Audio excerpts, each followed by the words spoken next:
こんにちは。今回は移住について話したいと思います。実は私、本気で宮古島に移住を考えて、で、宮古島に飛んでいろいろ見てきたんですけど、結果から言うと、その移住をやめてしまったのですが、そのやめてしまった理由とか、いろいろ移住についてお話ししたいと思います。で、経緯を順番に話していきたいと思うんですけど、これから移住を考えている人に本当に役に立つと思いますので、ぜひ聞いてください。まず私が移住しようと決めたきっかけが、今コロナの影響で移住ブームになってると思うんですけど、で今都内から結構地方に流れてきてる方が多くて、で物件がかなり少なくなって値上がりしてるんですね。でちょっと興味があったので、私の家も査定に出してもらったところ、大手不動産の一括査定みたいなので頼んで、大手の方が実際中とか全部見てもらって、びっくりするぐらいその査定額がすごく良くて、だったらこの家を売って住宅ローンも大変なので、その余ったお金でちょっと早いけど、もう田舎暮らしじゃないです、離島でのんびり暮らしたいなと考えたんですね。じゃあどこがいいかなと思ったら、やっぱり私は海があればそれでいい人間なので、海のおお、ニャがニャ猫が倒しそうだった。はい。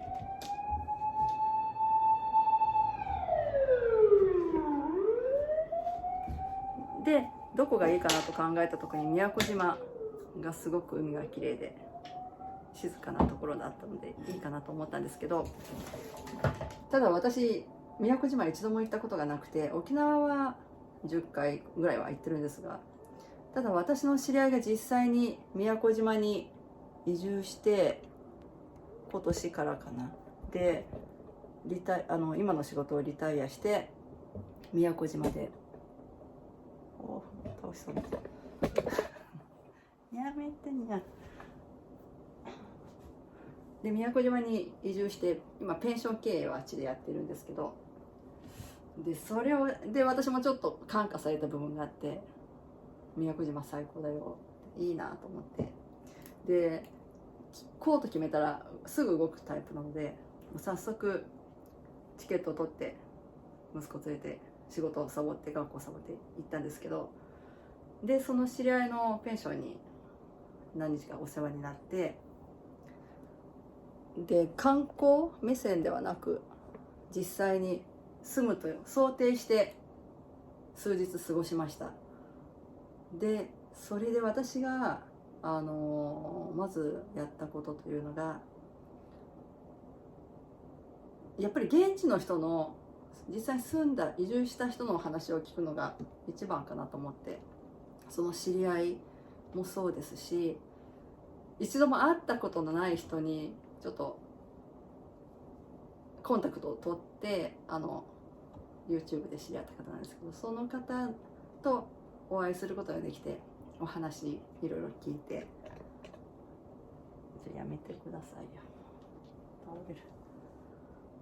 る。であとは実際にもう本気でもう住むって決めていたので、銀行、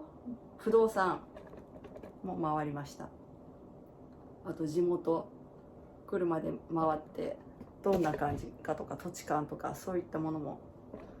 でやっぱりいいとこだけじゃなくてマイナス面も絶対必要だと思うので、とにかくそういう情報を実際に現地で聞いたことを話したいと思います。でやめてよ、ミャが倒しそう。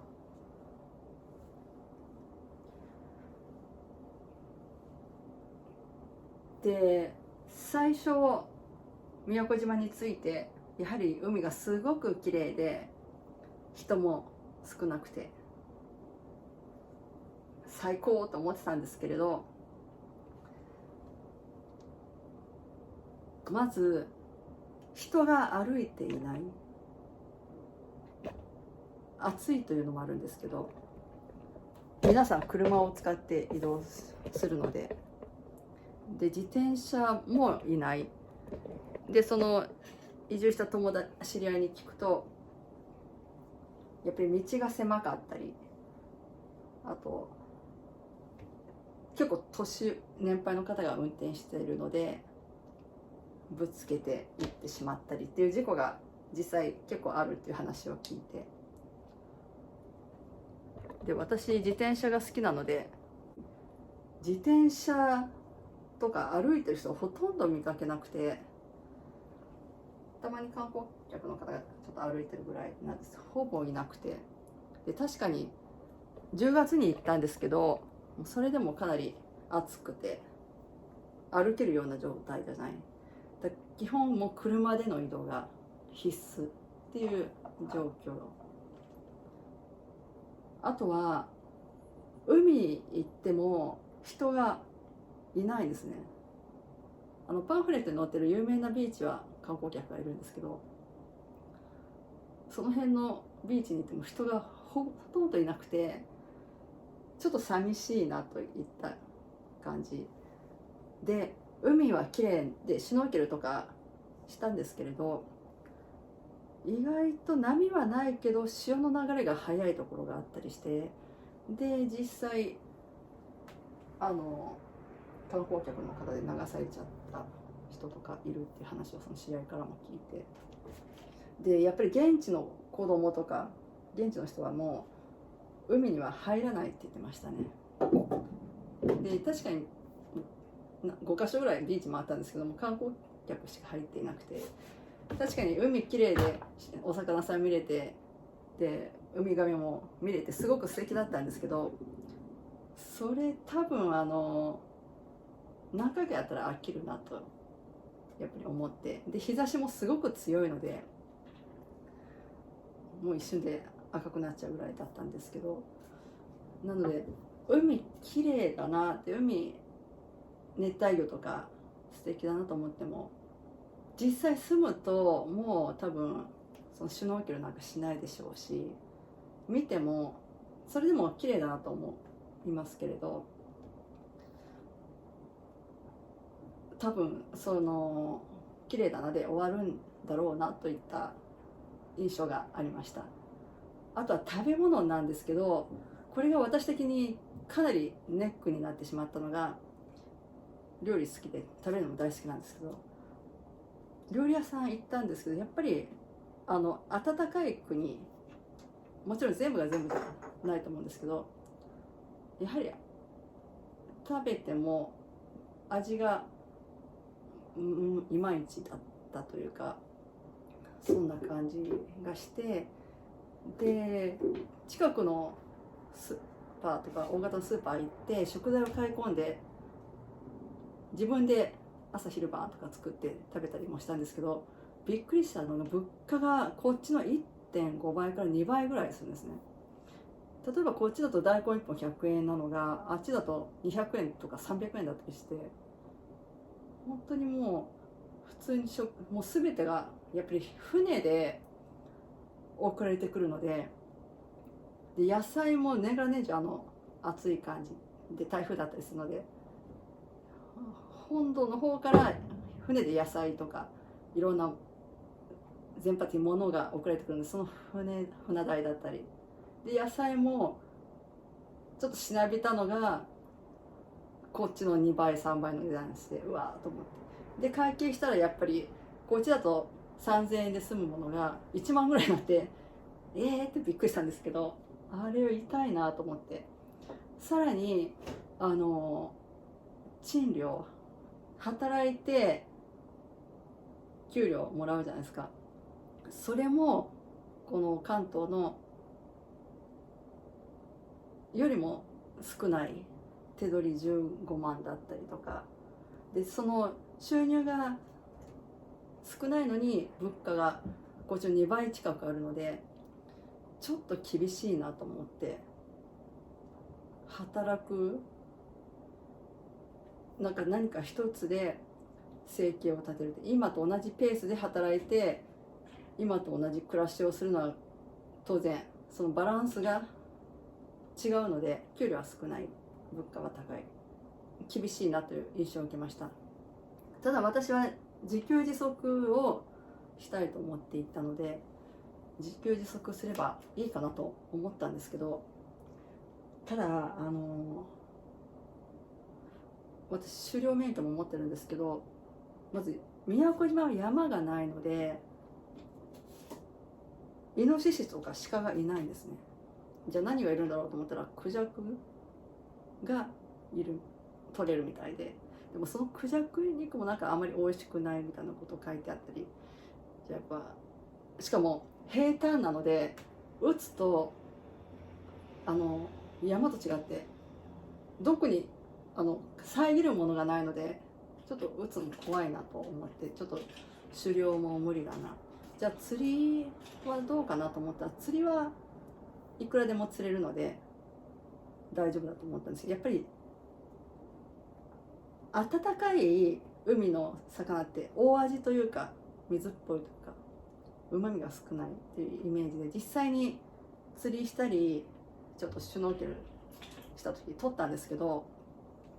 で食べて料理したんですけど、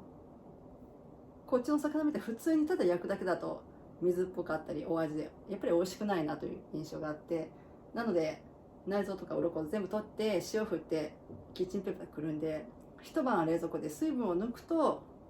美味しく食べれたんですけど、ただ刺身はちょっと厳しいかな。塩焼きだと美味しかったですね。であとじゃあ畑も今やってるので野菜高いから自分で育てればいいと思ったんですけど、やっぱり気候が夏なので、じゃあ夏野菜育てればいいかなと思ったけど、でもやっぱり台風で一掃されちゃったりするらしいんですね。でやっぱり作ってもその野菜を盗まれたりがすごく多いって知り合いが言っていて、でバナナとかそういう果物だったらいいかなと思って、それも結構盗まれるらしくてじゃあちょっとそれ自給自足厳しいなと思って、で水も硬質なのでミネラルが多くて、皆さん水道水は飲まず水を買ってウォーターサーバーで飲んでますね。だから自給自足がやりたいと思ってたんです。それが難しいとなるともうずっと年取っても働かなきゃいけない、収入を得なければいけない。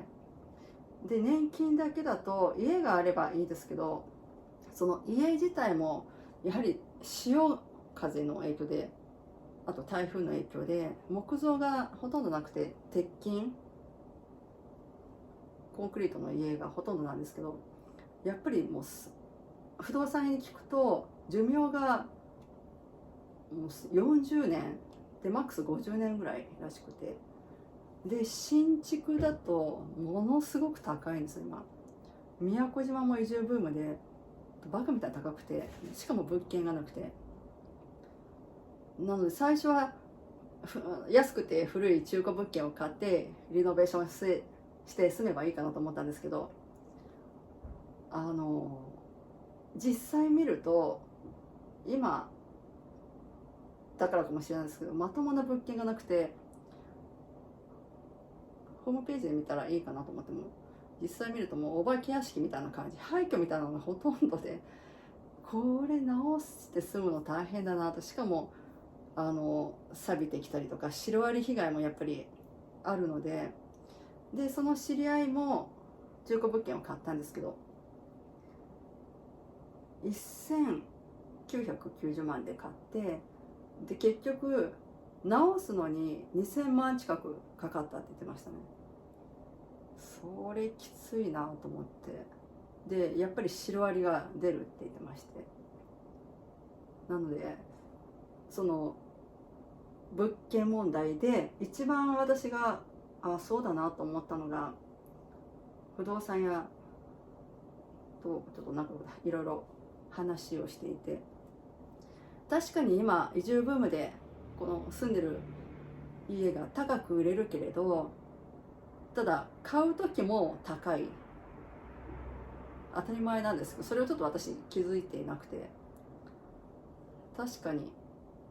売るのも高く売れる、でも買うのも高い、そして物件がかなり今少ないとなると、結局高く売っても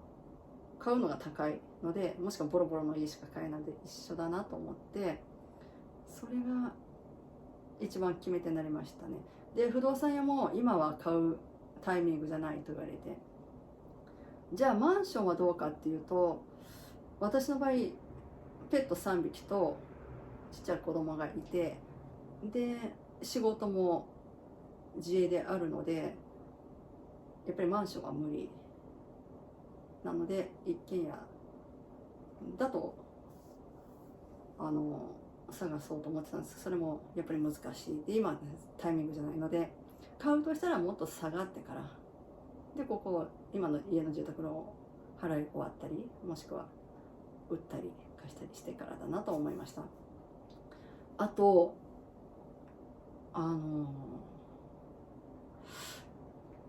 描いてたイメージと実際その現地の人たちの話を聞くと、やっぱり全然違うなと思って、人が誰も歩いてないし家がないので、例えば夜とかこっちなんか平気で歩けるじゃないですか。まず歩けないなと思いましたね。で周りサトウキビ畑ですし、誰も私なんか襲う人いないと思うんですけど、だからそういった心配とかありました。あとやっぱり寒いの嫌いなので、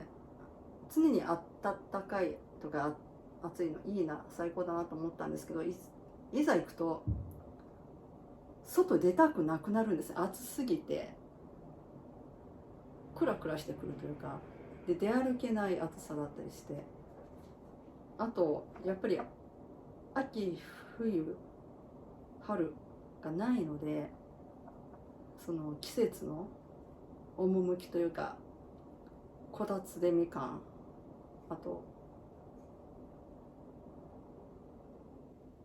温泉とか鍋とか、そういうのがちょっと味わえなくなるのも嫌だなと。あと秋の味覚とかで、実際その知り合いのペンションに泊まってる間自炊基本的にしてたんですけど、鍋作ってあげたら結構喜んで、鍋こっちに移住して初めて食べたとか言ってたので、私鍋大好きなので、確かにこんなに暑いと鍋きついなみたいな。であっちの人ってだからスーパーで買うと高いので、外食とかお弁当が多いらしいですね。その方がもう1食600円とか逆に安い。本当に物価が高いのびっくりしました。あと工事頼んでも遅かったりとか、その知り合いはリフォーム最初に業者に頼んだらしいんですけど、朝からお酒飲んでて全然進まないからやめてもらって、結局もともとそういう系の仕事してた人なので自分で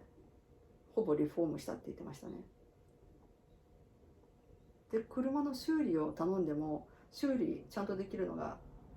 1人しかいないとか言っていて、確かにちっちゃい島なので、何するのもやっぱりお金がかかるって言ってましたね。でペンションしていてもやっぱり収入が安定しないし、物価が高いので結構大変なのかなと思いました。で私も宮古島行って中古物件売って住宅ローンから解放されて、